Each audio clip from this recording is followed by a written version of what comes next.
Hi everyone, how's it going? Today's recipe is Meatball Stroganoff. Now it's a real simple recipe. Got it from Sam, the cooking guy. I love his channel. Anyway, here it is. The first thing we're going to need is to make some meatballs. So I've got a pound of ground beef and a half a pound of ground pork. It also called for a half a pound of ground veal, which I didn't have. I'm going to put that aside. Now we need some bread crumbs. I also don't have that, but I got crackers. A handful of Ritz crackers. Mush them up.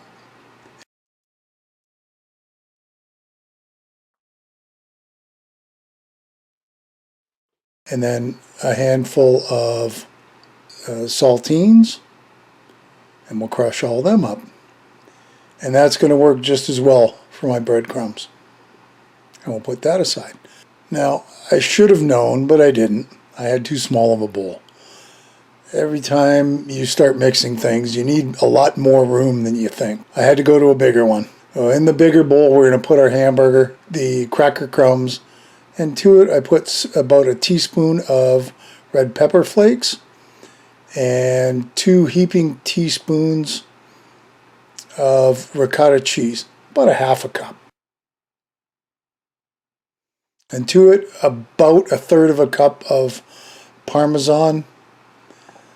Wasn't exactly sure, I just said, okay, this is enough. And then finally, 2 or 3 good teaspoons of garlic. You want more and put more, and you want a little less, put a little less. And the last ingredient, of course, to put everything together is an egg. And now the fun part, we got to mix all this together. It's always lots of fun to get your hands into all that goo and mush it around. And I think I do it more with meatloaf, but the same idea with meatballs.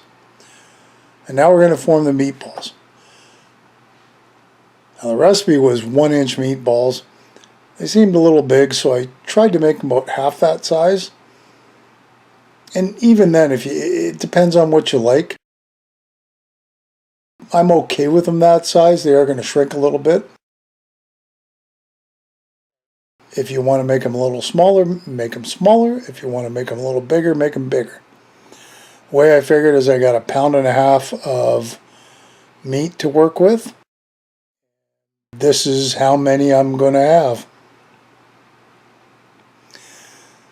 Plus, I could never figure out the really big meatballs. I mean, you have to cut them anyway in order to put them in your mouth. So why not just start out a little smaller?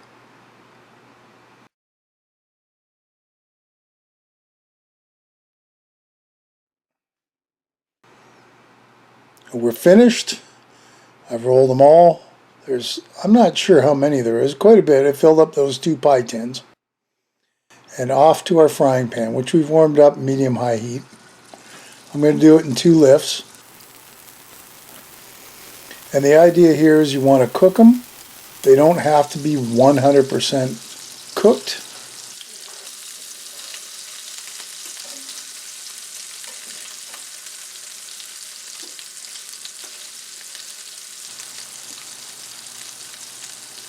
And once you've got them looking something like this, mostly cooked, you don't want too much pink in them.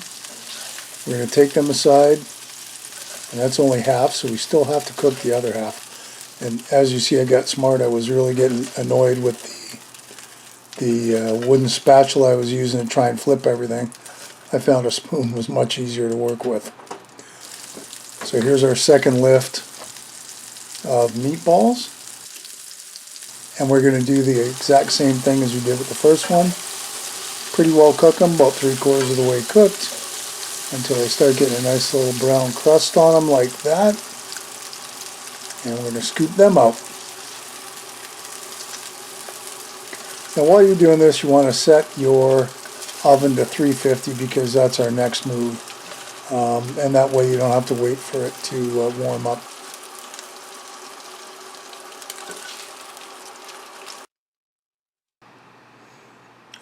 Oh, one got away. There we go. So of course on a baking sheet lined with parchment paper, really cuts down on the mess. We're going to lay out all those meatballs we just cooked, and they're going to go into the oven. About 15 minutes should be enough. You don't want to overcook them, but you want to make sure that they're at least cooked. I might like a rare steak, but I really don't care for rare hamburger. Into a pot of boiling salted water, we're going to throw, well, it's not egg noodles. Didn't have any, so I've got the small shell noodles. So into the pot they go. About a half a bag-ish. I made a little more, that way there was lots for leftovers and lunches. Because it does store well in the fridge for a couple days, and you know, you're going to this effort with all the meatballs and everything else. Why not make a little extra? So I'm going to turn this down and go back to the frying pan, where what little oil is still left in the bottom of the pan I used for the onion. We're going to cook down the onions. They don't have to be super sauteed, but you know, you want them nice and soft. Into that, a couple teaspoons of garlic. And I know I didn't actually chop them. You could do that, and I have garlic that I could, but I've also got a jar for when I'm really hungry and I just want to get cooking quick. Not quite the same as doing it yourself, but it sure does save a little bit of time. So here we are, the onions are cooked, the garlic's all combined. We need 4 tablespoons of flour. So here's 2 to start. We're going to mix it around.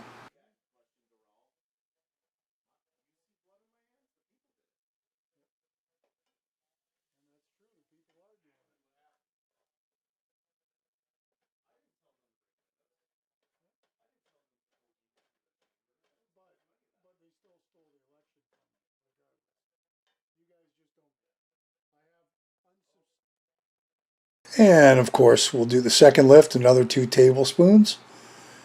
If you want it a little thicker, you can add more flour here, or when we start doing the liquid, it's up to you. I found that this is about right. If your preference is for a thicker sauce, put some more flour in. Now the fun part, we're going to make the sauce. So into it we need 2 cups of beef broth. I've got a container. I'm not really sure if I have 2 cups. I think it's around there, so that's what we're going to use. If it's a little too much, that's okay, because I can always thicken it.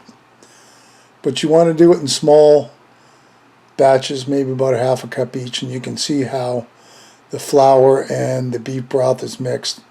It gets a little gooey, but a little more saucier, and we keep mixing and combining and mixing and combining. And eventually we end up with something that kind of looks like a beef sauce. Not kind of, it is. And like I said, if you want it thicker, throw in a little extra flour. And this is going to percolate a bit. You know, I've got it on a simmer. Now to it, the recipe was for horseradish.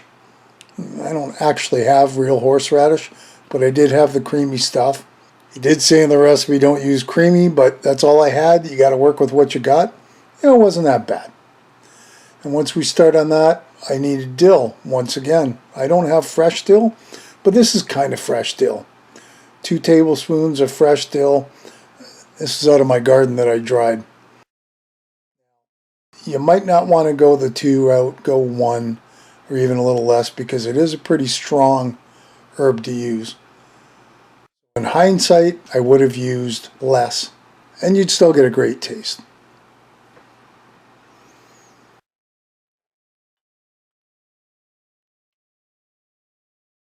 Couple dashes of Worcestershire go in,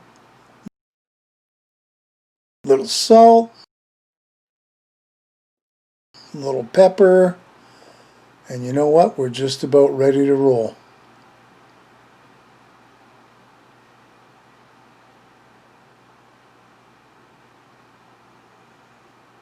Our shell noodles are done, and we're going to drain them in the sink, And since I was already at the sink, I thought, let's just mix everything here too while we're at it. I'm not that showy, so we'll dump the noodles back into our pot ever so carefully so we don't spill them all. And to that, we'll take the sauce that we just finished on the stove, and that'll pour in. Obviously, if you like it with more sauce, make a double batch. It'll still work out. Double the beef broth, double the flour.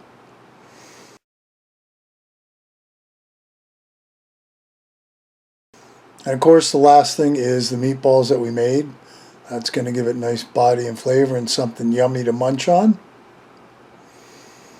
And this really does have a different taste to it, something that I probably wouldn't have combined myself, but I'm glad I did because it turned out really well. So we give this a good mix.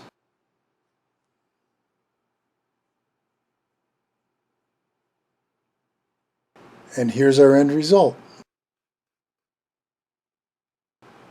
I think it looks great.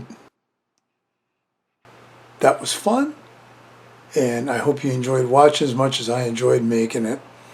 If you do, leave me a comment below, let me know how it turns out. Subscribe if you haven't, ring the bell, give me a thumbs up, I'd sure appreciate it. And as always, we'll see you next time. Thanks for stopping by. Bye for now.